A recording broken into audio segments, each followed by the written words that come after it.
So can you tell us about the factory? Because I know the factory, the Da Vinci factory, is really particular and it has a very unique way in which it's been put together and its location. Do you mind telling us more about it? Yeah, it's really unique. I mean, we had an old post-World War II factory um, with the Defet family also owned an art gallery that they started in 1958. So they were also representing artists at art shows and showing artists at their own gallery. And their factory's full of art that they've collected over the years. So that original factory is now a cultural center. It's got two large galleries. It's got, I think, about 30 artist studios where artists can do a residency there and get a free studio for free for a certain period of time. And there's just a lot of activity there. So instead of selling the old building, they made it into gallery space and studio space for artists. So in 2006, we built a brand new factory from the ground up. And the goal was to make the first eco-friendly, completely green brush factory, non-polluting. So that's what they did. They built a modern brush factory, made the old brush factory a cultural center. And then in 2013, they built a second brush factory. So now there are two separate factories. One is for all the natural hair brush making by hand. And some synthetic brushes that are made by hand are also done there. And then we have the second factory where we're making synthetic brushes, some innovations we've made by machine with, so it's kind of like half machine, half by hand. But it allowed us to make better student brushes at a lower price for artists who are just starting out. We found that, a lot of artist brushes that are for beginners are just weren't very good quality, and it might have turned people off to painting when they started because the brushes just weren't very good, frankly. So the goal has been to build the highest quality brush. All of our handles are from sustainable forestry in Europe, mainly in Lithuania, Estonia, Latvia. And then the handles are shaped for us in northern Italy by a gentleman we've worked with for a family, I should say, for decades and decades. So we're really trying to make every brush, as well as we can. And we'll talk about more about the specific oil brushes and watercolor brushes later, and all the other things. But that's been the goal. And building these two new factories has been incredible because, it really. I've been very impressed with the investment they've made into sustainability and making non-polluting factory, and it's makes me proud to work with them. They also have these incredible machines for brush making.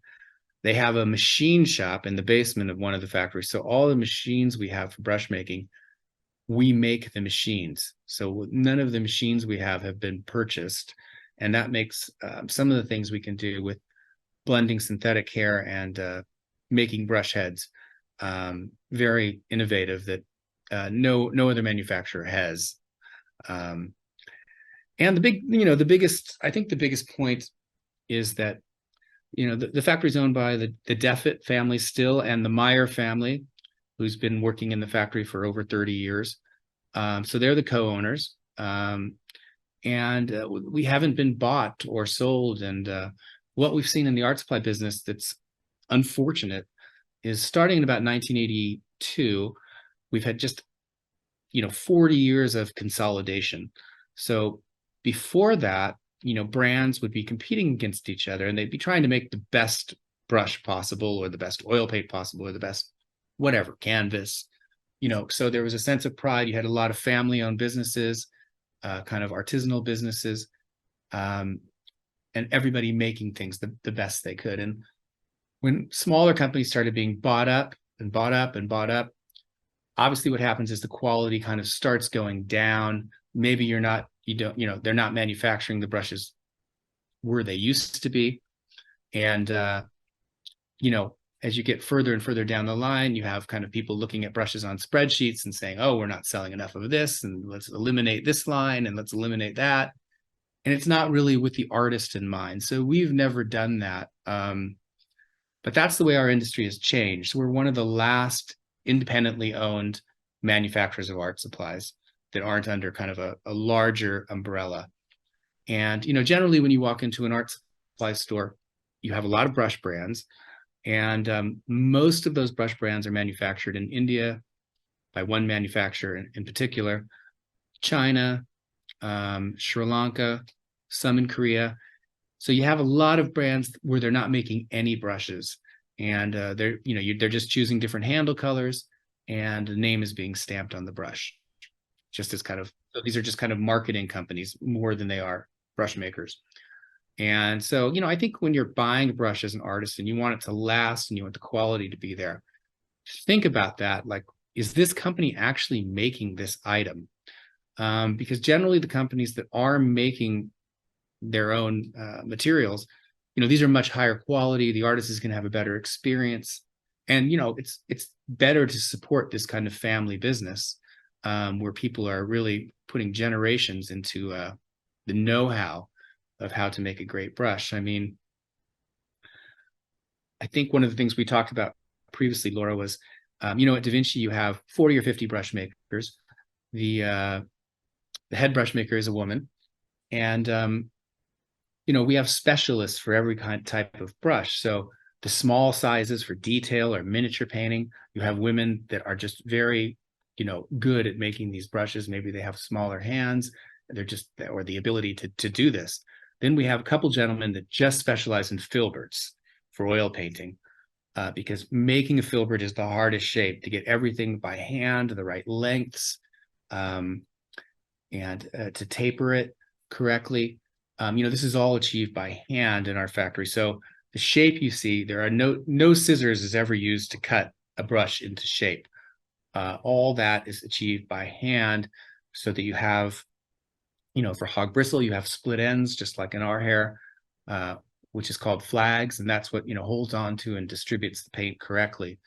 And so generally, the brush makers, it's generations in the family. It's a real family trade. It takes 3 years to be a brush maker, to join the guild of brush makers, and to qualify to become a master brush maker at Da Vinci. So, if you just pick up and move a factory somewhere because it's been bought, you just can't find brush makers growing on trees.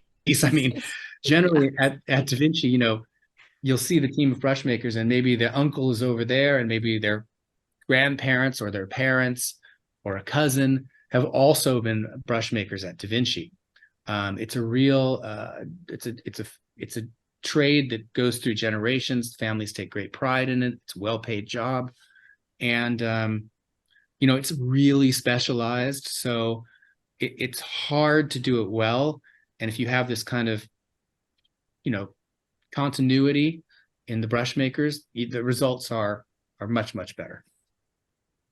I 100% agree. And I love that, it feels like it's a big company, and technically it is, but it also has that feeling of the artisanal, like, group of people who really care, who really want to do the best job that they can, making these brushes.